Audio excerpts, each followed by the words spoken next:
Hello student, welcome back our YouTube channel science beta.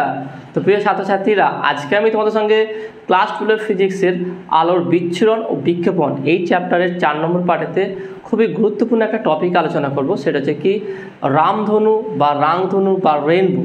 Rainbow কীভাবে গঠিত হয়, এর পিছনে ব্যাকগ্রাউন্ড কী আছে, ফিজিক্সটা কী আছে, লজিকটা কী আছে, সে সম্পর্কে ডিটেলসে আলোচনা করবো। অর্থাৎ আজকে এই চ্যাপ্টারে যে রেইনবো সম্পর্কে সম্পূর্ণ ধারণা আমি তোমাদের ক্লিয়ার করে দেওয়ার চেষ্টা করব সব থেকে সহজ এবং সরলভাবে। সেই জন্য ভিডিও কোথাও স্কিপ না করে প্রথম থেকে একদম শেষ পর্যন্ত দেখবে। আর তোমরা যারা এখনও পর্যন্ত সায়েন্স বিটা চ্যানেল সাবস্ক্রাইব করোনি, অবশ্যই চ্যানেলটি সাবস্ক্রাইব করবে এবং পাশে থাকা বেল আইকনটি প্রেস করবে। ভিডিওতে একটা লাইক দেবে আর বন্ধুদের সঙ্গে বেশি করে শেয়ার করবে। তো দেখে নাও, আমরা প্রায় এইগুলো জানি, মানে দেখিয়েছি এটা রেইনবো। বিশেষ করে বর্ষাকালে দেখবে যে আকাশে হচ্ছে কি 7টা কালার দেখা যায়। যেমন কি প্রিজমের কাজ কী ছিল, সূর্যের আলোকে। আমরা একটু ব্যাকগ্রাউন্ডে জেনে নিই কী হচ্ছে। একদম আজকের পড়াটা একদম সহজ করে একদম গল্প আকারে আমরা বুঝে নেবো ব্যাপারটা। এর থিওরিটা আমি পুরো কনসেপচুয়ালি একদম গল্প আকারে তোমাদের বুঝিয়ে দেবো। আর যেগুলো ডেরিভেশন আছে, যেমন ন্যূনতম চ্যুতি নির্ণয় করা, সেটা ক্যালকুলেশনটাও খুব সহজ করে বুঝিয়ে দেবো। কনসেপ্টটা ক্লিয়ার হয়ে গেলে ক্যালকুলেশন বা ডেরিভেশনগুলো খুব সহজে সমাধান হয়ে যাবে। সেজন্য ডেরিভেশন নিয়ে চিন্তা ভাবনা করতে হবে না, মেন কনসেপ্টের উপর ফোকাস করবে তুমি। তাহলে প্রিজম কি করে, সূর্যের আলো যার মধ্যে 7টা রং আছে, সেই আলো যখন প্রিজমে আপতিত হয় সেখান থেকে সেটা 7টা রঙেতে বিভক্ত হয়ে যায়, তাই না? 7টি বিভিন্ন রঙে বিভক্ত হয়ে যায় এবং উপরে থাকে কি রেড আর নিচে থাকে ভায়োলেট। ওকে, নিচে থাকে কি ভায়োলেট। তার মানে প্রিজম কি করে, আলোকে সারা সূর্যের আলোকে বিচ্ছুরিত করে, সেই জন্য এটা বিচ্ছুরণ, ডিভাইডেড করে, তাই না? ঠিক বর্ষাকালেও যে বর্ষাকালে আমরা জানি বৃষ্টি হয়, এখনও বর্ষাকাল আজ বৃষ্টি হচ্ছে, প্রায় সারাদিন ধরে বৃষ্টি হচ্ছে। তো বর্ষাকালে যে বাতাসের মধ্যে ছোট্ট ছোট জলবিন্দুর পরিমাণ অনেক বেড়ে যায়। অর্থাৎ বাতাসে কি হচ্ছে, এই জলবিন্দুগুলো ভাসমান অবস্থায় থাকে। তাহলে এই জলীয় বাষ্প বা এই ক্ষুদ্র ক্ষুদ্র জলবিন্দুগুলো যেগুলো আকাশে ভেসে বেড়াচ্ছে, সেই জলবিন্দুতে যখনই সূর্যের আলো আপতিত হয়, তখনই সেই আলো এই জলবিন্দুর দ্বারা প্রতিফলিত হয়, এখান থেকে প্রতিফলিত হয় আর প্রতিসৃত হয়। অর্থাৎ প্রতিফলন এবং প্রতিসরণ দুটোই ঘটে। তাহলে কি বললাম, যখন বিশেষ করে বর্ষাকালে বাতাসের মধ্যে জলীয় বাষ্প পরিমাণ বেশি থাকে, মানে জলবিন্দুগুলো ছোট্ট ছোট্ট জলবিন্দুগুলো বেশি থাকে, তাহলে এই সূর্যের আলো এই জলবিন্দুতে বাতাসের মধ্যে যে ভাসমান যে ছোট্ট ছোট্ট ক্ষুদ্র ক্ষুদ্র জলবিন্দুগুলো আছে তাতে আপতিত হয়। আপতিত হওয়ার পর সেই জলবিন্দু দ্বারা সূর্যের আলোক রশ্মি কী হচ্ছে, প্রতিসৃত হয় এবং প্রতিফলিত হয়। অর্থাৎ প্রতিফলন এবং প্রতিসরণ ঘটে। তার ফলে এই সূর্যের যে আলো আছে সেটা তার বিভিন্ন বেগের বিভিন্ন রঙে এটা বিচ্ছুরিত হয়ে যায় এবং তার ফলে আমরা একটা রেইনবো দেখতে পাই বা রামধনু আমরা দেখতে পাই। এটা কোন দিকে, সূর্যের আলো যেদিক থেকে আসছে, ভালো করে বুঝে নাও, সূর্যের আলো যেদিকে আসছে তার বিপরীত দিকে তাকাতে হবে। অর্থাৎ আমার পিছনে ধরো আমি এদিকে ঘুরলাম, এইদিকে সূর্য আছে, ওকে, সূর্য এদিকে আছে। তাহলে আমি যদি এদিকে সূর্যকে পিছন দিকে রেখে সামনের দিকে যদি দেখি আকাশের দিকে, তাহলে একটা 7টা রং, যে বেনি আসব কলা, যেটা প্রিজম 7টি বর্ণে যে বিভক্ত করে দেয়, সেরকম 7টি বর্ণ আকাশে এরকম বৃত্তাকার আকার দেখা যায়। দেখো আকাশের দিকে দেখো, প্রায় দেখা যায় এগুলো। তো এখন দেখা যায় না, তো ছোটোবেলায় প্রায় এগুলো দেখতাম আকাশের দিকে এরকম রেইনবো হয়ে থাকতো। তো এই যে আলোকে বিচ্ছুরিত হওয়া, এই যে 7টি বর্ণে বিভক্ত হওয়া, এই যে আকাশে দেখতে পাওয়া হয়, যেটা আমরা প্রিজমের ক্ষেত্রে যেটা করেছিলাম, সেটা জলবিন্দুগুলো বিচ্ছুরক হিসেবে কাজ করে 7টি বর্ণে বিভক্ত করে দেয়। এই 7টি বর্ণ মিলে যে পটি তৈরি হয়, একে বলা হয় কি রেইনবো বলা হয়। একে কি বলা হয়, রেইনবো বলা হয়। অর্থাৎ এই ধরলাম পৃথিবী, এখানে আকাশ আছে, এখানটাই হচ্ছে কি ধরলাম এখানে সূর্য, ওকে। তাহলে এখানে বৃত্তাকার পথে একটা বৃত্তের চাপের মতো এখানটা কি আছে 7টি বর্ণ দেখা যায়। তাহলে যেই পটি আমরা দেখতে পাই, এই পটিকে কি বলা হয়, রেইনবো বলে, রেইনবো বা রামধনু। ওকে, তাহলে আশা করি তোমার ব্যাপারটা বুঝতে পারলে। তো রেইনবো কি বেসিক, এইগুলো আশা করি তোমরা এগুলো জানো, তাই না? তাহলে হচ্ছে যে রেনবো তাহলে কীভাবে তৈরি হয়, সূর্য থেকে যে আগত রশ্মিগুলো আছে সেই রশ্মিগুলি বায়ুর মধ্যে বাতাসের মধ্যে যে ক্ষুদ্র ক্ষুদ্র জলবিন্দুগুলো থাকে সেই জলবিন্দু দ্বারা প্রতিফলিত এবং প্রতিশ্রুত হয়ে বিভিন্ন বর্ণে বিভক্ত হয়ে যায়। কিভাবে বিভক্ত হয়ে যায়, কীভাবে বর্ণ আলাদা হয়ে যায় সে সম্পর্কে ডিটেলস আলোচনা করছে, সেই চিন্তার কোনো বিষয় নেই, পুরো বিষয়টা পুরো ক্লিয়ার হয়ে যাবে তোমাদের। তাহলে এরা বিভিন্ন বর্ণে বিভক্ত হয়ে যায়, বিশেষ করে 7টি বর্ণ পৃথক পৃথক 7টি বর্ণে একটা বৃত্তচাপ তৈরি করে এবং একটা পটি তৈরি করে। এই বৃত্তচাপের পটিটাকে বলা হয় কি রেনবো বা রামধনু। এবার দেখো শুধু আকাশে একরকমই দেখা যায় না, এরকম দুটো পটি দেখা যায়, এরকম রেনবো দুরকম দেখা যায়। অর্থাৎ এরকম একটা দেখা যায় আর কিছু দূরে আর একটা এইভাবে রেনবো দেখা যায়। তার মানে আকাশে এরকম দুটো রেনবো দেখা যায়, জাস্ট এরকম দুটো রেনবো দেখা যায়। তার মানে কাছের দিকে দেখে নাও যেটা দুটো বৃত্তচাপ মানে যে রেনবো আমি যেটা বললাম রেনবো যে আকাশ দেখতে হবে এরকম দুটো এরকম পটি দেখতে হবে, দুটো এরকম রেনবো দেখতে হবে, একটা নিচের দিকে একটা উপরের দিকে। নিচের দিকে যেই রেনবোটা পাবে সেটা স্পষ্ট একদম উজ্জ্বল পটি পাবে যেটা, আর যেটা একটু দূরে দেখা যাবে সেটা দেখবে অস্পষ্ট খুব কম উজ্জ্বল থাকে। তাহলে প্রথম যেই নিচের দিকে আকাশের নিচের দিকে যেটাকে তুমি প্রথম দেখতে হবে সেই রেনবোকে বলা হয় কি ফার্স্ট অর্ডার রেনবো বা প্রথম ক্রমের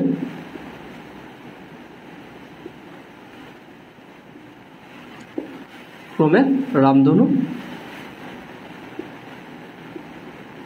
আর দ্বিতীয় যেটা পাবে সেটা হচ্ছে কি দ্বিতীয় ক্রমের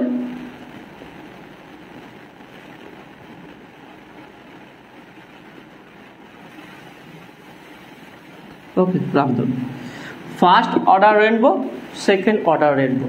তাহলে আকাশে আমরা যে রেনবো দেখি এটা অ্যাকচুয়ালি একটা 7টি বর্ণের পটি বৃত্তাকার চাপ, এরকম স্টেট থাকে না, কখনো দেখবে এরকম স্টেট অবস্থা থাকে না। এমনকি কার্টুন বা অন্যান্য যে অ্যানিমেশন ভিডিও বা মুভিতে সেখানে যে রেনবোগুলো দেখা যায় সেটাও দেখবে একটা বৃত্তাকার মতো এরকমভাবে দেখায়, এরকম একটা চাপ দেখায়, তাই না? এটা বৃত্তাকার রেনবো দেখায়। তার মানে এটা বৃত্তাকার আঁকে একটা বৃত্তের চাপের মতো করে এই রেনবোগুলো থাকে। তাহলে এটা কটা থাকে, দুটো থাকে। তার প্রথম যেটা থাকবে যেটা প্রথম দেখা যাবে সেটা হচ্ছে কি উজ্জ্বল পটি দেখা যাবে, 7টি বর্ণকে স্পষ্টভাবে খুব উজ্জ্বলভাবে দেখা যায়, সেটাকে ফার্স্ট অর্ডার রেনবো। আর এরপরে এর উপরে আর একটা রেনবো দেখা যায়, সেটা বলে কি সেকেন্ড অর্ডার রেনবো। ওকে, তাহলে এটা দেখে নাও, তাহলে ফার্স্ট অর্ডার রেনবো আর সেকেন্ড অর্ডার রেনবো। এবং এখানে দেখবে এখানে ইন্টারেস্টিং ব্যাপার আছে, সেটা কি দেখে নাও, আমাদের দুটো বৃত্তচাপকে যদি দেখাই,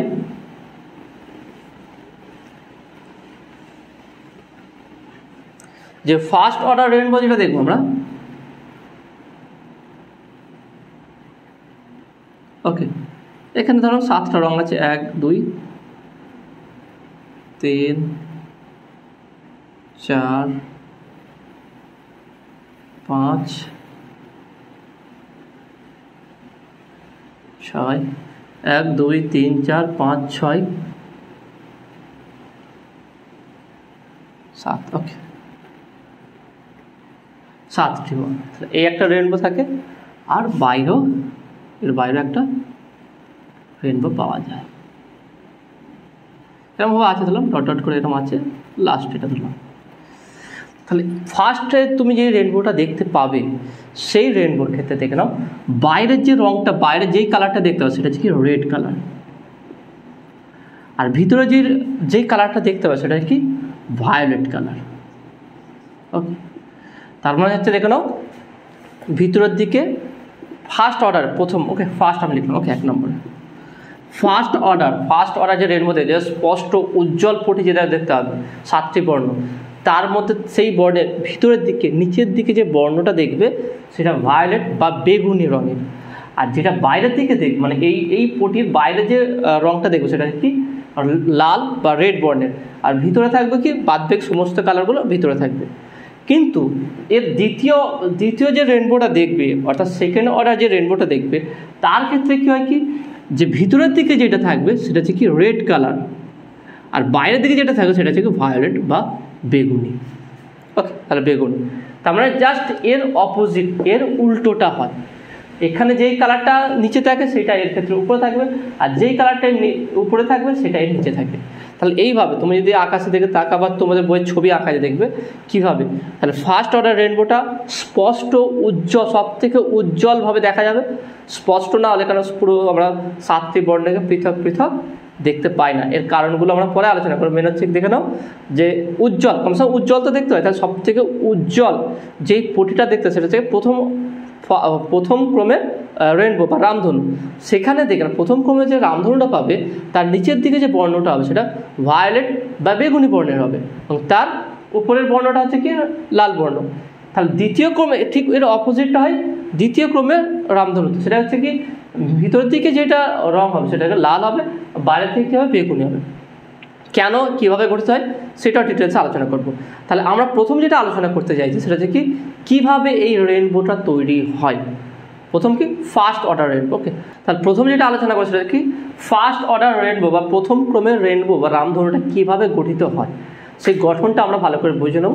তারপরে আমরা তার চ্যুতিটা নির্ণয় করব, তারপরে আমরা তৃতীয় ক্রমটাও একটু ডিসকাস করব। ওকে, পুরো স্টেপ বাই স্টেপ প্রত্যেকটা টপিক আমি সহজ করে বুঝিয়ে দেবো, শুধু মনোযোগ সহকারে বোঝার চেষ্টা করো। ওকে, তাহলে ফার্স্ট অর্ডার রেনবো কীভাবে গঠন করবো দেখুন।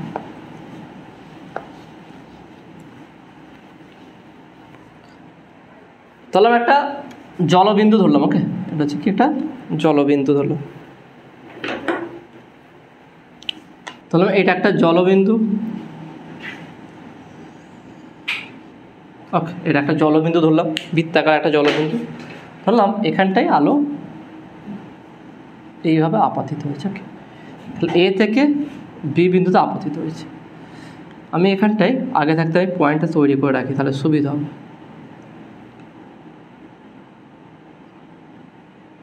আর এটা হচ্ছে কেন্দ্র, এটা এখানে বিন্দু। ওকে, তাহলে এটা হলো আপাতন কোণ আই। তাহলে আপাতন কোণ যদি আই হয় তাহলে এটা লঘু মাধ্যম, এটা হচ্ছে কি ঘন মাধ্যম। ওকে, তাহলে আলো যখন লঘু মাধ্যম থেকে ঘন মাধ্যমে প্রবেশ করতে অবিলম্বে কাছে চলে আসবে, আমরা একটু এদিকে হবে, একটু আলোক রশ্মিটা এইভাবে সে এখানে আসবে। তাহলে এটা আর অ্যাঙ্গেল, আর কোণ। ভালো করে বুঝে না, আমি প্রত্যেকটা স্টেপ সহজ করে বুঝিয়ে দেওয়ার চেষ্টা করছি। কী হচ্ছে দেখো না, এটা হচ্ছে এ বিন্দু থেকে আলোক রশ্মি, সূর্যের আলোক রশ্মি এইভাবে এসে ধরুন জলবিন্দুতে আপতিত হলো। তাহলে জলবিন্দু যখন আপতিত হবে তাহলে এখানটায় লঘু মাধ্যম এটা ছিল, আর এটা জলটা থেকে ঘন মাধ্যম। তাহলে লঘু মাধ্যম থেকে ঘন মাধ্যমে যখন আলোক প্রতিসরণ ঘটবে তখন আপাতন কোণটা প্রতিসরণ কোণটা কি কমে যাবে। তাহলে আই হলো এটা আর হবে, এখানে একটু কমে গেছে, তাই এটা হচ্ছে অভিলম্ব। এটাকে আমি টানলাম কি, এটা অভিলম্ব টানলাম। তাহলে এইভাবে গিয়ে এই জলের এই তলটাই আপতন করবে, এখানে পড়বে। তাহলে এটা বিন্দুটাকে আমি সি বিন্দু বলছি। ওকে, তা সি বিন্দু আপাতত হওয়ার পর এখানে যে অ্যাঙ্গেল আছে এখানে সেই একই অ্যাঙ্গেল হবে আর। তাহলে এখান থেকে আলো কি প্রতিফলন ঘটবে, সি বিন্দু থেকে আলোর প্রতিফলন ঘটবে। তাহলে এখান থেকে আলোর প্রতিফলন ঘটবে, প্রতিফলন ঘটে ধরলাম এইখানটায় আসলো সি, এটা হচ্ছে দেখলাম ডি বিন্দু। তাহলে এটা হচ্ছে দেখে নাও, এইটা আর হলে এইটা আর হবে, এইটাও আর হবে, আর তাহলে এটাকে এইভাবে দেখতে পারি। তাহলে এখান থেকে দেখে নাও, তাহলে এখানে আলো কোন দিক দিয়ে আসছে দেখে নাও, ঘন মাধ্যম থেকে, ঘন মাধ্যম থেকে আসছে। তাহলে আলো যেন ঘন মাধ্যম থেকে আবার লঘু মাধ্যমে ফিরে আসবে, তখন কি অবিলম্ব থেকে দূরে সরে যাবে। তার মানে এটা কি এখান থেকে এইভাবে চলে আসবে। এটা ডি ই বললাম। তাহলে এখানটায় দর্শক দেখবে, তা দর্শক কোথায় দেখবে, এই বিন্দুটায় দর্শকটা আলোটাকে দেখবে। ভালো করে দেখেন, তাহলে আলো দর্শক এখানে দাঁড়িয়ে থাকবে, এখান থেকে এই আলোক রশ্মিকে দেখতে পাবে। তাহলে পুরো প্রসেসটাকে ভালো করে বুঝে নাও, পুরো প্রসেসটা আমি সহজ করে বুঝিয়ে দিচ্ছি দেখে নাও। এই প্রসেসটা যদি বুঝতে পেরে যাও পুরো জিনিসটাই আজকে যা পড়াবো সব বুঝতে পেরে যাও। এই প্রসেসটাকে একটু ভালো করে বুঝে নাও কী হলো। তাহলে একটা জলের ফোঁটা, একটা জলের বিন্দু, ক্ষুদ্র একটা জলের বিন্দু আছে। এখান থেকে আলোক রশ্মি, যখন আলোক রশ্মি এসে সূর্যের আলোক রশ্মি জলবিন্দুতে এখানে বি বিন্দুতে আপতিত হবে, তাহলে সেই এখান থেকে আপতিত এখানে আলোর প্রতিসরণ ঘটবে। প্রতিসরণ করে আলোর একটা রশ্মি কী হবে, ভিতরে প্রবেশ করে যাবে। তাহলে প্রতিসরণ করে আলোর যখন ভিতরে প্রবেশ করে যাবে তার সেই জলবিন্দুর এক প্রান্ত থেকে আলোর কী হচ্ছে প্রতিফলন ঘটবে। প্রতিফলন ঘটার পরে কী হচ্ছে, এখান থেকে আবার আলোটা এই বিন্দুতে আসবে, এখান থেকে আবার প্রতিসরণ ঘটে কী হচ্ছে আবার আলো এইভাবে বেরিয়ে যাবে। তাহলে এটা আর এইটা আমি ধরলাম আই ধরলাম। ওকে, যেই কোণে আসবে সেই কোণে এখানটায় বেরিয়ে যাবে। তাহলে এইভাবে জলের এখানে এখানে অবশ্যই প্রতিসরণও ঘটবে। এই প্রতিসরণ পুরোপুরি যেই আলো প্রবেশ করবে সেই আলো পুরোপুরি এখানে আসতে পারবে না, কিছুটা প্রতিসরণ হবে। সেই জন্য এখানে যে আলো যে ইন্টেন্সিটি যে তীব্রতা বেশি প্রাবল্য হবে, এখানে সেই আলো তীব্রতা বা প্রাবল্য সেম হবে না, একটু কমে যাবে। ওকে, তাহলে এইভাবে আলোগুলো ঘটে। এবার দেখেন প্রত্যেকটা বিন্দুতে আমি চ্যুতি নির্ণয় করব। বি বিন্দুতে চ্যুতি, ওকে, বি বিন্দুতে আলোর চ্যুতি ডেল্টা বি ধরলাম, ডেল্টা বি। তাহলে বি বিন্দুতে আলোর চ্যুতিটা কত হলো দেখে নাও, তাহলে এটা আই, এটা আর, তাহলে i minus r. Okay, C বিন্দুতে আলোর চ্যুতি দেখবো, সি বিন্দুতে ডেল্টা সি। তার সি বিন্দুতে আলোর চ্যুতি কত হচ্ছে দেখে নাও, যদি এই মাধ্যমটা দেখা আলো এইভাবে চলে যেত টোটাল 180 ডিগ্রি থেকে এই টোটাল এই অ্যাঙ্গেলটা ঘুরে গেছে, তাই না, এই অ্যাঙ্গেলটা ঘুরে গেছে, তাহলে আর প্লাস আর 2r, তাহলে 180 ডিগ্রি মাইনাস 2r এটা। আর ডেল্টা ডি এখানটা চ্যুতি কত হচ্ছে দেখে নাও, এখানটা আবার দেখে নাও আই মাইনাস আর, একই জিনিস আই মাইনাস আর। তার টোটাল চ্যুতি, তাহলে মোট আলোর এখান থেকে এখানে আসতে এখানে গেল এইভাবে আসবে, তাহলে আলোর টোটাল মোট চ্যুতি কত হয়েছে, তাহলে মোট আলোক রশ্মির চ্যুতি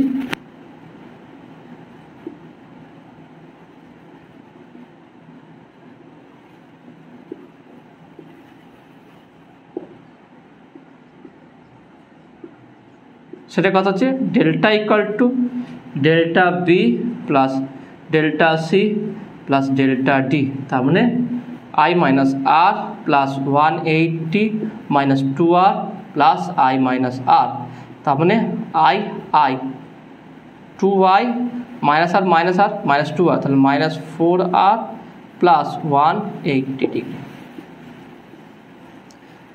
তাহলে আলো জলবিন্দুর দ্বারা প্রতিফলিত হওয়ার পর যেই চ্যুতি অর্জন করবে, যেই চ্যুতি থাকবে সেই চ্যুতিটা হচ্ছে কি delta 2i minus 4r plus 180।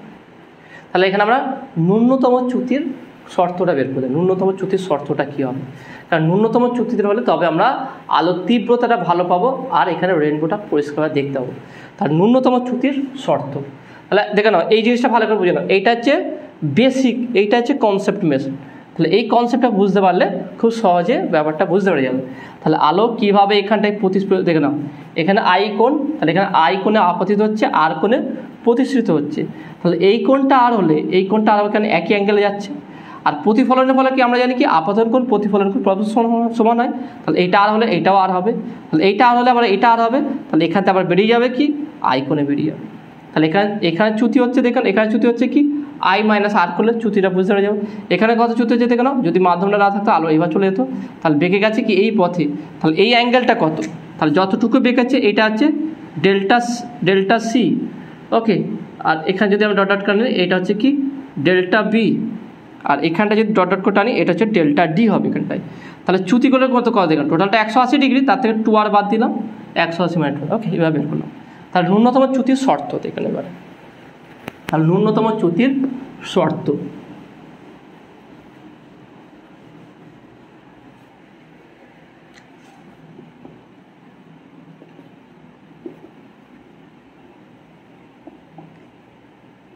চ্যুতির শর্ত, তাহলে আমরা কী পেলাম, মোট চ্যুতি বা লব্ধি চ্যুতি delta equal to 2i minus 4r plus 180 degree. এবার এটাকে আমি আপাতন কোণের সাপেক্ষে ডেরিভেটিভ করবো দেখো না, তাহলে অতএব বা এটা লিখে দিই 1 নম্বর সমীকরণকে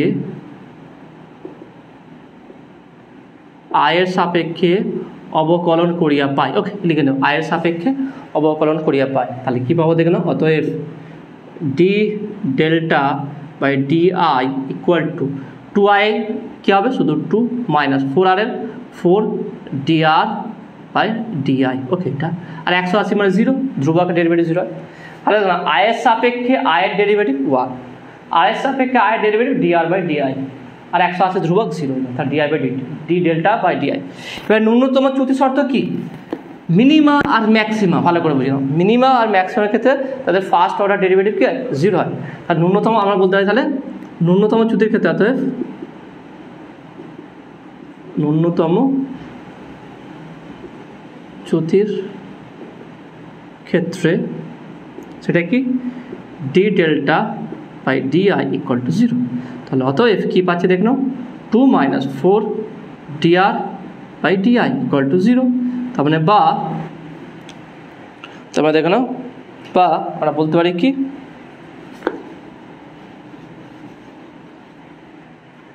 বা 4 dr by di equal to 2। তাহলে বা dr by di equal to 2/4 2, তাহলে বা dr by di equal to 1/2। তাই না? ঠিক আছে, ওকে, আশা করি কোনো সমস্যা নেই। এটাকে আমি 2 নম্বর বলছি। আবার দেখে নাও, নেক্সট আমরা করবো কি, এটাকে মুছে দিচ্ছি। এখানে ধরে নেবো, দেখে নাও, ধরে নেব এই যে জল আছে তার প্রতিসরাঙ্ক হচ্ছে মিউ। তা দেখে নাও, তাহলে মিউ হলে আমরা জানি কি আলোর প্রতিসরাঙ্ক mu equal to sine I by sine R. এটা কাজ করছে, এই ছবিটা আর লাগবে না, আমি এটা মুছে দিচ্ছি, কারণ ক্যালকুলেশনটা ভালো করে বোঝাতে হবে। দেখুন, ক্যালকুলেশনটা তোমাদের ভালো করে বুঝে নিতে হবে। কি বললাম, mu equal to sine I by sine R, যেখানে মিউ হচ্ছে কি জলের প্রতিসরাঙ্ক, জলের পরম প্রতিসরাঙ্ক। তাহলে বা আমি এটাকে বলতে পারি কি sine I equal to mu sine R. তাহলে এইটাকে আমি আয়ের সাপেক্ষে অবকলন করব। তাহলে একে যদি আয়ের সাপেক্ষে অবকলন করি বা ডেরিভেটিভ করি, কী পাবো দেখে নাও। তাহলে বা কস আই, তাহলে আমি দুটিকে D D I of sine I D D I of mu sine R. তাহলে কী হচ্ছে দেখে নাও, তাহলে বা sine I derivative cos I equal to mu cos R D R by D I. ঠিক আছে, সাইন আর হচ্ছে কি কস আর, আর আর এর সাপেক্ষে হলো ডিআর বাই ডিআই, এটা হয়ে গেল। তাহলে বা cos I equal to mu cos R into D R by D R মান কত 2, তাহলে 1/2। তাহলে এই 2 যদি এখানে গুণ করে দিই, তাহলে পাবো কি 2 কস I equal to mu cos আর। এবার এখানে একটা কাজ করছে, দেখুন এখানে আমরা একটা কাজ করতে পারি, সেটা কি দুদিকে হোল স্কোয়ার করে দেবো। হোল স্কোয়ার আমরা কি বের করতে হয়, ন্যূনতম চ্যুতির শর্ত, ন্যূনতম চ্যুতির শর্তটা বের করতে হয়, ওকে, যে রামধনু গঠনের ন্যূনতম চ্যুতির শর্ত। তাহলে বা 4 cos square I equal to mu square cos square R. ঠিক আছে, mu square cos square R. আচ্ছা, কস স্কোয়ার আর মানে বলতে পারি কি 1 মাইনাস সাইন স্কোয়ার আর। তাহলে এটাকে আমরা এভাবে ভাঙতে পারি, mu square 1 minus sine square R. Okay, এটা এবার দেখুন বাদ বাকিটা এখানটায় করবো। তাহলে কী হবে দেখুন এখানটায়, তাহলে বা 4 cos square I equal to mu গুণ করে দেয় mu square minus mu square sine square I. Okay, sine square 1 minus sine square R. Okay, mu square sine square R. Okay, mu square sine square এইটা। আবার দেখে নাও, আমরা কি জানি mu equal to sine R sine I by sine R, তাই না? তার মানে এখানে আমরা বলতে পারি, দেখে নাও এখানতে আমরা বলতে পারি কি, তাহলে বা sine I equal to mu sine R. তার মানে sine square I equal to mu square sine square R. এটা পাশে করবো, তাহলে এখানটা বলতে পারি কি, তাহলে অতএব 4 cos square I equal to mu square minus mu square sine স্কোয়ারকে বলতে কি sine square I, sine square. Okay, sine square I. তাহলে এখান থেকে দেখলাম, এটা যদি এদিকে চলে আসি, তাহলে বা বলতে পারি কি 4 cos square I plus sign square I equal to mu square. তাহলে এখানটা একটা কাজ করছি, এখানে আমরা প্রথমে একটা এখানে করে দিচ্ছি, দেখুন এটা করবো কি, তাহলে বা 4কে করবো কি 3 cos square I plus cos square I, এই সাইন স্কোয়ার আই এদিকে আসবে, plus sign square I equal to mu square. তাহলে বা cos square I sine square I, তাহলে কত হবে 1 হবে। তাহলে এটা বলতে পারি কি 3 cos square I plus 1 equal to mu square, তাহলে বা 3 cos square I equal to mu square minus 1, তাহলে বা cos square I equal to mu square minus 1/3, তাহলে বা cos I equal to root of mu square minus 1/3। তাহলে এটাই হচ্ছে ন্যূনতম শর্ত। দেখে না, এইটা হচ্ছে কি রেনবো তৈরির ন্যূনতম শর্ত। এখানে দেখে না, আমরা যদি জলের প্রতিসরাঙ্ক জেনে যাই, জলের যদি প্রতিসরাঙ্ক জানি, ভালো করে বুঝে নাও, ভালো করে এই জিনিসটা বুঝে নাও। আমরা যদি জলের প্রতিসরাঙ্ক জানি, এটাকে আমি একটু উপর দিকে লিখছি, তাহলে ব্যাপারটা বুঝতে পারবে। তাহলে আমরা কী পেলাম এখানটায় পেলাম cos i equal to root of mu square minus 1/3। এইটা হচ্ছে রেনবো তৈরির ন্যূনতম জ্যোতির শর্ত। ওকে, তাহলে এখানটা দেখে নাও, আমরা এখানটায় বলতে পারি কি, তাহলে এখানটা দেখে নাও, যদি আমরা জলের প্রতিসরাঙ্ক জানতে পারি, জলের প্রতিসরাঙ্ক যদি জানতে পারি, মিউ এর মান যদি জানা থাকে, সেখান থেকে আয়ের মান জানতে পেরে যাবো। ভালো করে বুঝে নেব ব্যাপারটা। যদি আমরা মিউ এর মানটা জানতে পারি, সেখান থেকে আয়ের মানটা খুব সহজে জানতে পেরে যাব, যদি মিউটা আমার গিভেন থাকে। মিউ গিভেন থাকলে, মিউ যদি জানা থাকে, সেখান থেকে আইটা বের করতে হবে। এবারে মিউ আর আই যদি জানা থাকে, সেখান থেকে আমরা আর বের করতে পারবো। কোন কীভাবে দেখলাম, এই সমীকরণ থেকে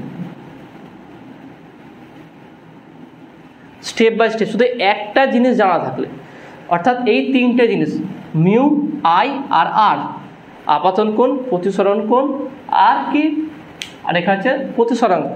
তা শুধু মাধ্যমের, শুধু জলবিন্দুর প্রতিসরাঙ্ক যদি জানা থাকে একটা নির্দিষ্ট বর্ণের ক্ষেত্রে, কারণ প্রত্যেকটা বর্ণের ক্ষেত্রে প্রতিসরাঙ্ক আলাদা হয়, আর একটা নির্দিষ্ট বর্ণের ক্ষেত্রে জলবিন্দুর প্রতিসরাঙ্ক কত হবে যদি এটা জানা থাকে, সেখান থেকে কত কোণে আপাতিত হবে, সেখানে আলোকরশ্মি কত কোণ আপাতিত, আপাতন কোণটা বের করা যাবে, সেখান থেকে প্রতিসরণ কোণটাও, এখান থেকে প্রতিসরণ কোণটাও বের করতে পারবো। ওকে, তাহলে ন্যূনতম জ্যোতি শর্তটা এটা হচ্ছে ন্যূনতম শর্ত, আর সেখান থেকে আমরা এগুলো বের করতে পারবো। যেমন এক্সাম্পল হিসেবে বলা যেতে পারে যে লাল বর্ণের ক্ষেত্রে জলের প্রতিসরাঙ্ক কত হয় দেখে নাও।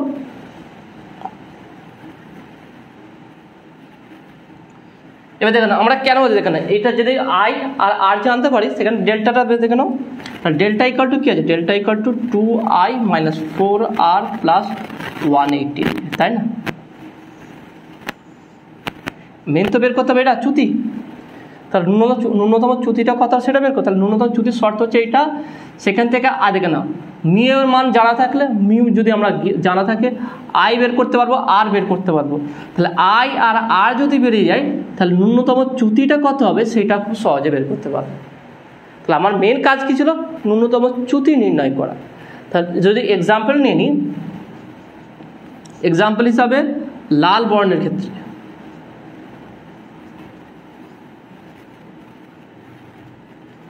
ক্ষেত্রে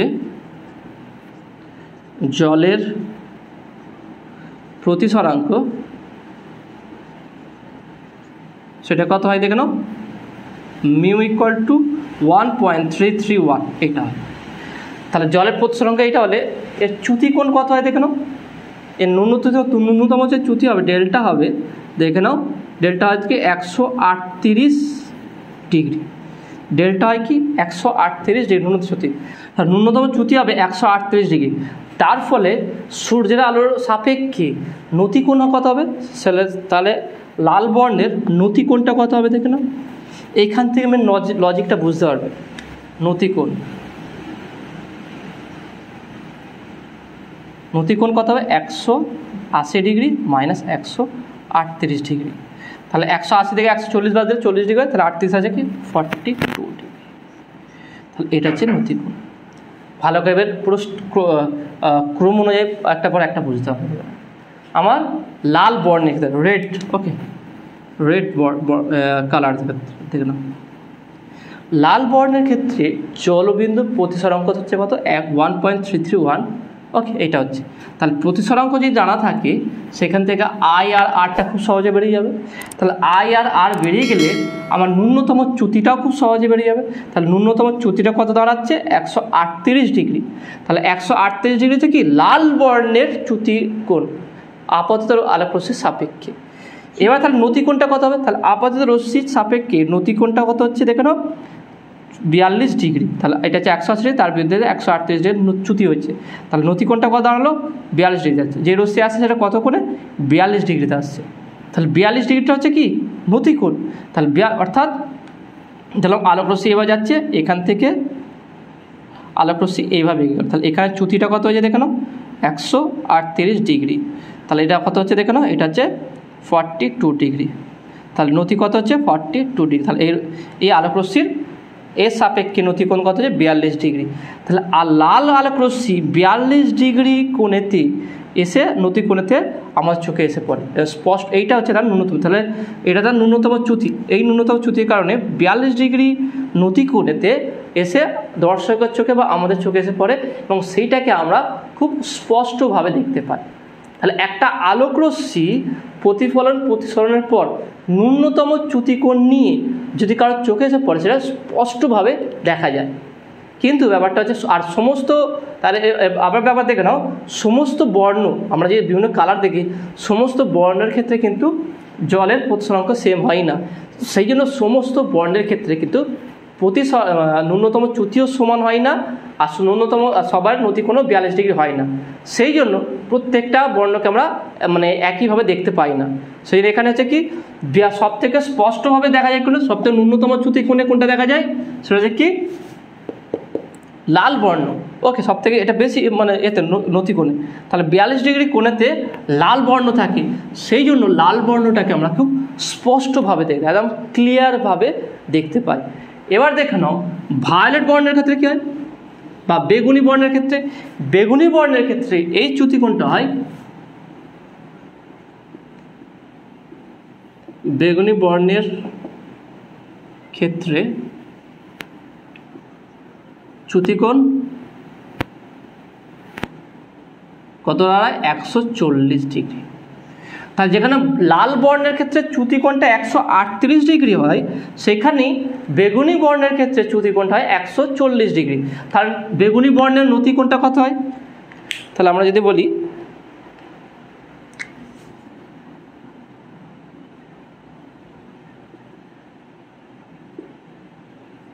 নতিকোণ, সেটা কত হবে? তাহলে 180 মাইনাস 140, তাহলে কত হচ্ছে? 40 ডিগ্রি। তাহলে এখানটায় কত ডিগ্রি আসছে? এটা 40 ডিগ্রিতে আসছে। তাহলে এটা যে আলোটা দর্শকের চোখে এসে পড়বে এটা আপাতিত রশ্মি, এটা হচ্ছে টোটাল চ্যুতি হচ্ছে কি 140, তাহলে এটা হচ্ছে কি 40। তাহলে এই দর্শকের চোখে যেটা এসে পড়বে সেটা কত ডিগ্রি? 40 ডিগ্রিতে। তাহলে 40 ডিগ্রি আর এর থেকে একটু উপরে হবে কত? 42 ডিগ্রি। তাহলে বুঝতে পারলে কেন লালটা উপরে থাকে। তাহলে এই 40 ডিগ্রি নতিকোণ হচ্ছে ভায়োলেট বেগুনি বর্ণ, আর 42 ডিগ্রিতে কোনটা আছে? লাল বর্ণ। সেই জন্য লাল বর্ণটা উপরে থাকে আর বেগুনিটা নিচে থাকে, এর ভিতরে সমস্ত বর্ণগুলো থাকে। আর এই জন্য ন্যূনতম চ্যুতিকোণে আসে বলে এইগুলোকে স্পষ্টভাবে একদম উজ্জ্বলভাবে এগুলো দেখা যায়। তাহলে এইভাবে প্রথম ক্রমের রেনবোটা তৈরি হয়। তাহলে এইগুলো এখানে যদি আমি একটা বৃত্তচাপের ছবি এঁকে দেখাই, খুবই ইন্টারেস্টিং বিষয়, যদি ভালো করে বোঝার চেষ্টা করো খুবই মজার আছে। শুধু বইটা না পড়ে একবার ভিডিওটা ভালো করে দেখে নেবে, প্রথম থেকে শেষ পর্যন্ত ভালো করে বুঝে নেবে কী বলা হয়েছে, তারপরে বইটা পড়বে খুব সহজে, একদম জলের মতো সহজে তোমরা বুঝতে পেরে যাবে।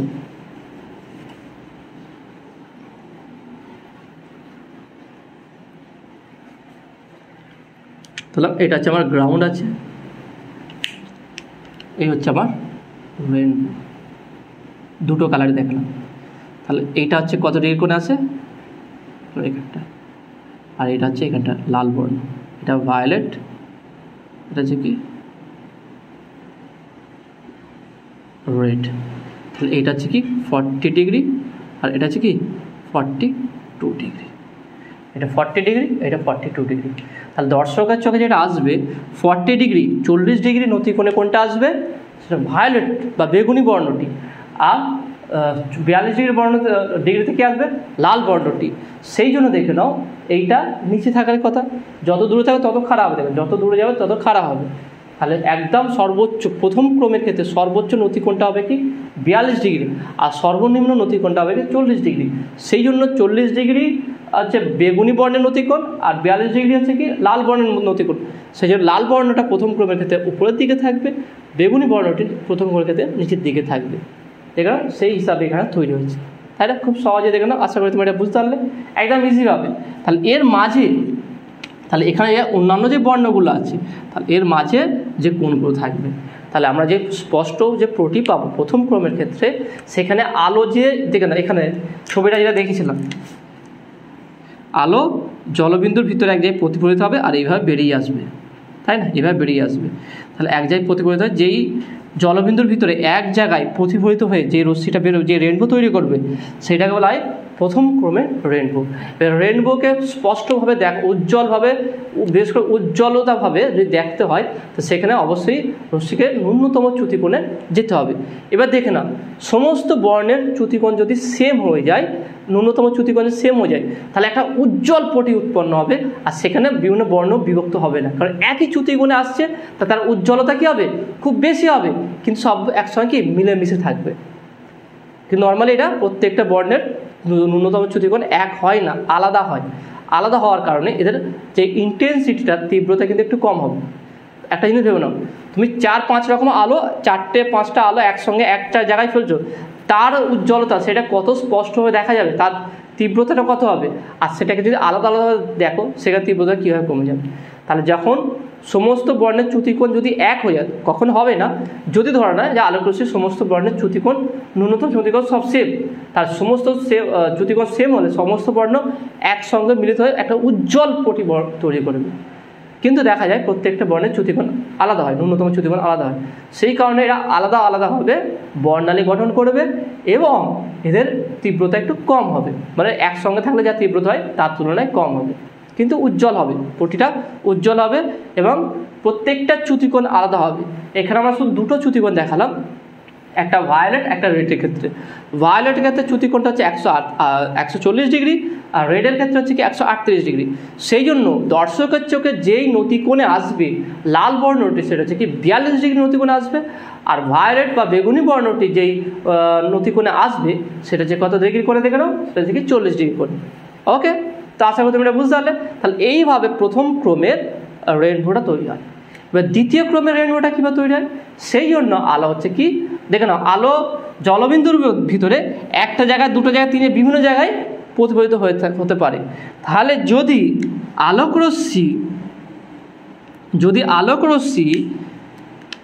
জলবিন্দুর ভিতরে দুটো জায়গায় যদি প্রতিফলিত হয়ে যায়, অর্থাৎ এটা ফার্স্ট অর্ডার, ফার্স্ট ক্রমের জন্য, এটা হচ্ছে দ্বিতীয় ক্রমের জন্য। তাহলে যদি আলোকরশ্মি জলবিন্দুর ভিতরে একটি মাত্র বিন্দুতে প্রতিফলিত হয়ে বেরিয়ে আসে, তাহলে সেখানে প্রথম ক্রমের রেনবো তৈরি হবে। আর যদি আলোকরশ্মি জলবিন্দুর ভিতরে দুটো বিন্দুতে প্রতিফলিত হয়ে আসে, আমাদের চোখে আসে, তাহলে সেখানে দ্বিতীয় ক্রমের রেনবো তৈরি হবে। ওকে, এটা ক্লিয়ার হলো। তাহলে দ্বিতীয় ক্রমের রেনবো কীভাবে তৈরি হয়, তাহলে যেই আলোকরশ্মিগুলো জলবিন্দুর ভিতরে দুটো জায়গায় প্রতিফলিত হবে, সেখানে সেই রেনবোকে বলা হবে কি দ্বিতীয় ক্রমের রেনবো। আর একবার ভালো করে বুঝিয়ে দিতে পারো, যে আলোকরশ্মি জলবিন্দুর ভিতরে একটি জায়গায় প্রতিফলিত হয়ে যে রেনবো গঠন করবে, সেটা হচ্ছে কি ফার্স্ট অর্ডার রেনবো বা প্রাইমারি, একে বলা হয় কি প্রাইমারি রেনবো। ওকে, একে বলে প্রাইমারি রেনবো বা প্রাথমিক রেনবো বা প্রাথমিক রামধনু। এটা উজ্জ্বল হয়। আর যদি আলোকরশ্মি জলবিন্দুর ভিতরে দুটো বিন্দুতে প্রতিফলিত হয়ে রেনবো তৈরি করে, সেটাকে বলা হয় কি সেকেন্ড অর্ডার রেনবো বা সেকেন্ডারি রেনবো বলা হয়। এবার দেখে নাও, আমি যে বলেছিলাম দ্বিতীয় ক্রমের রেনবোর উজ্জ্বলতা প্রথম ক্রমের থেকে অনেকটা কম হবে। কেন কম হবে দেখে নাও, আলো যখন কোনো বিন্দুতে প্রতিফলিত হয়, সেখানে আলোর প্রতিসরণও ঘটে, শুধু প্রতিফলন হয় না, প্রতিসরণও ঘটে। তার ফলে আলো এখানে যেই তীব্রতা নিয়ে আসবে, সেই তীব্রতা এখানে পাওয়া যাবে না, একটু কমে যাবে। এক্ষেত্রে দেখে নাও, তাহলে এখানে যখন এখানে আলোর প্রতিফলন হবে তখন এখানে আলোর প্রতিসরণ ঘটবে। তাহলে আলোর প্রতিসরণ ঘটার ফলে এখানে তীব্রতা, এখানে যে আলোটা আসছে তার তীব্রতা আর এখানে তীব্রতা আলাদা হবে, এই তীব্রতা আর এখানে তীব্রতা আলাদা হবে। আবার এখানে আবার দ্বিতীয় জায়গায় আবার প্রতিসরণ ঘটবে, প্রতিফলন ঘটে প্রতিসরণ ঘটবে। তার ফলে হচ্ছে কি এখানে আলোক রশ্মির তীব্রতাটা আরও কমে যাবে। তাহলে এখানে কবার কমছে, এখানে দেখে নাও, এখানটায় একবার কমছে আর এখানে দুবার কমছে। তাহলে যতবার প্রতিফলন ঘটবে ততবার প্রতিসরণও ঘটবে, তারপর ততবার আলোকের তীব্রতা কমে যাবে। সেই জন্য সেকেন্ড অর্ডার যে রেনবোটা পাওয়া যায় সেই রেনবোর উজ্জ্বলতা প্রথম অর্ডারের তুলনায় অনেকটাই কম হয়ে থাকে। তাহলে এবার দেখুন আর একটা, তাহলে তোমাদের বলে রাখি, second order, third order, fourth order প্রত্যেকটা অর্ডারে কিন্তু রেনবো এইভাবে তৈরি হয়। কারণ আলো জলবিন্দুর মধ্যে এরকম কোনো নির্দেশ নেই যে কারোর যে কেউ বলে দেয় শুধু একবারে হবে বা দুবারে হবে, প্রতিফলন হার হবে না। তাই এটা হবে না, কারণ কি আলোর একটা বিস্তৃত, আমরা স্ট্রেট লাইনে তো ধরেছি কিনা আলো চারদিকে ছড়িয়ে ছিটিয়ে থাকে। সেই জন্য আলো যখন প্রবেশ করে বিভিন্নভাবে, এক জায়গায় দু জায়গায় তিন জায়গায় বিভিন্নভাবে প্রতিফলন জলবিন্দুর ভিতরে হতে পারে। তা যতবার প্রতিফলন হবে ততবার প্রতিসরণও ঘটবে, তার ফলে আস্তে আস্তে এর তীব্রতা কমতে থাকবে। তাহলে first order, second order, third order, fourth order প্রত্যেকটা রেনবো তৈরি হবে, কিন্তু তাদের তীব্রতা, তাদের প্রাবল্য এতটাই কম হবে যে সেগুলো আমরা সাধারণত দেখতে পাই না। তৈরি হয় কিন্তু আমরা দেখতে পাই না, কারণ কেন দেখতে পাই না, তাদের তীব্রতাটা অনেকটাই কমে যায়, তাদের ইন্টেন্সিটিটা অনেকটাই কমে যায়। ওকে, এবারে লাস্ট একটা বিষয়টা আছে, সেটা হচ্ছে কি আমি যেটা বলেছিলাম সেকেন্ড অর্ডার রেনবোর ক্ষেত্রে কী হচ্ছে, প্রথমের দিকে থাকে কি রেড আর বাইরের দিকে থাকে কি ভায়োলেট। কেন এটা হয়, এটা কেন হয় দেখো, এই কারণটাও তোমাদের বলেছি। আমি বললাম তোমাদের রেনবো সম্পর্কে সমস্ত বিষয় ডিটেলস আমি আলোচনা করে দেবো, চিন্তার একদম কোনো বিষয় নেই। শুধু তোমরা ভিডিওটি প্রথম থেকে শেষ পর্যন্ত দেখবে, আর যদি ভালো লেগে থাকে, যদি বুঝতে পেরে থাকো, বেশি বেশি করে বন্ধুদের সঙ্গে শেয়ার করবে। ওকে, দেখে নাও দ্বিতীয় ক্রমের রেনবোর ক্ষেত্রে কি হয় দেখে নাও। দ্বিতীয় ক্রমের রেনবোর ক্ষেত্রে লাল বর্ণের যে নতিকোণ হয় সেইটা কত হচ্ছে জানো, সেটা হচ্ছে কি 52 ডিগ্রি, 52 ডিগ্রি হয়। এটা কার, এটা নতিকোণ ছিল, এটা হচ্ছে লালের, আর এটা কার ছিল ভায়োলেটের। কিন্তু সেকেন্ড অর্ডার, দ্বিতীয় ক্রমের ক্ষেত্রে লাল বর্ণের নতিকোণটা হচ্ছে 52 ডিগ্রি, আর ভায়োলেট বেগুনি বর্ণের নতিকোণটা হচ্ছে কত, নতিকোণ দেওয়া আছে 55 ডিগ্রি। তার মানে ডিফারেন্সটা কত হচ্ছে, এই দুটোর মধ্যে ডিফারেন্সটা 3 ডিগ্রি। আর এখানে কত ডিফারেন্স হয়েছিল দেখে নাও, এই ডিফারেন্সটা কত ছিল, এটা 2 ডিগ্রি। দেখে নাও কার বেশি হচ্ছে। তারপরে আমি যদি এখানে ছবিটা একটু আঁকাই, এখানে আমি যদি ছবিটা আঁকি দেখে নাও,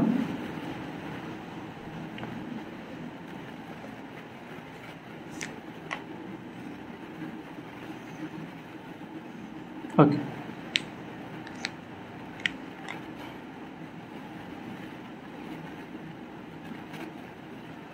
তাহলে এই কোণটা বড়, তাহলে বড় কোণটা কত আছে দেখে নাও 55 ডিগ্রি, আর এই কোণটা ছোট, এটা হচ্ছে 52 ডিগ্রি।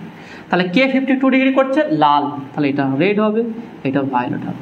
বুঝে গেল কেন ভায়োলেট উপরে থাকে আর রেড কেন নিচে থাকে সেকেন্ড অর্ডারের ক্ষেত্রে?